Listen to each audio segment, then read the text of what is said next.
आदरणीय जनता जनार्दन, आप सभी को राम राम। आइए हम अपने विषय पर चलते हैं, corrupt judiciary and corrupt policing. देखिए, हम जनहित करते आ रहे हैं 20 वर्ष, और जनहित जब आदमी करता है ना तो बहुत सारी समस्याओं को झेलना पड़ता है। समाज सेवा इतना आसान भी नहीं। हम ही को देखिए ना, चोर IPS प्रभात कुमार जेल भेज दिया जनता के लिए, जनता के भूमाफियाओं के।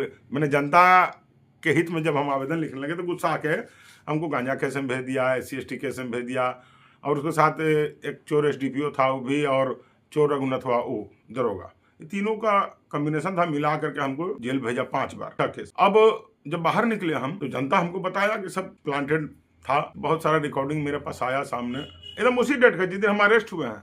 ऐसा नहीं कि बात का रिकॉर्डिंग। लोग कह रहे हैं, पत्रकार कह रहा है, जो साथ में बैठा हुआ था मेरा, वो कह रहा है कि अभी तो गांजा का तलाश हो रहा है, तब तुमको अरेस्ट किया जाएगा। खैर, जो भी सब झूठे केसेस थे, चाहे SC/ST के चाहे जो भी हो। तो जब मैंने इस झूठे केस के विरुद्ध अदालत में एक धारा दिया, एक धारा के तहत आवेदन दिया। धारा का नाम है CRPC सेक्शन 340। उसमें बाध्यता है कि कोर्ट को तुरंत खोलना है उस केस को, झूठे केस नहीं चला सकती है। लेकिन सिविल कोर्ट रामगढ़ झारखंड के अंतर्गत और उच्च न्यायालय झारखंड 2.5-3 साल हो गया, आज तक मेरा CRPC नहीं खोला। और क्यों नहीं खोला? चोर IPS को बचाने के लिए, चोर SDPO को बचाने। ये IPS बहुत प्रभावी है। सरकार क्या ही उच्च न्यायालय तक अपनी उंगलियों पर नचाता है, जिसका प्रमाण मैं बता रहा हूँ। जब प्रेशर, जब भारत सरकार का 150 मेल आया विधि एवं न्याय मंत्रालय से हाई कोर्ट झारखंड को, तो नहीं हमको न्यायिक सहायता दिया और ना ही CRPC सेक्शन का 340 का आवेदन खोला। इसका मतलब झूठ जानबूझ के चला रहा है। अब जब हम हल्ला मचाने लगे और आप लोग इसको पसंद करने लगे, तो झारखंड हाई कोर्ट का नींद खुला और हमारे ऊपर अदालत का अमाना। कैसे आदमी जिएगा? कहाँ रखेगा बात? किसके समक्ष रखेगा बात? ये न्यायालय है ना भाई।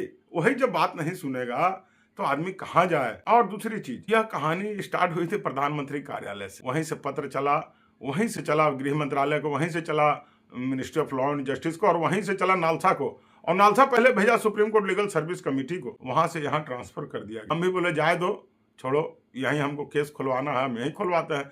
लेकिन मजाल है 2.5-3 सालों से झारखंड उच्च न्यायालय मेरी सुन ले। और जब मैं हल्ला मचाने लगा, अरे भाई देखिए, चोर को बचाने वाला को चोर कहा जाता है, यह हमारा संविधान इजाजत देता। मैंने कहा कि झारखंड हाईकोर्ट चोर है, आज भी कह रहा हूं।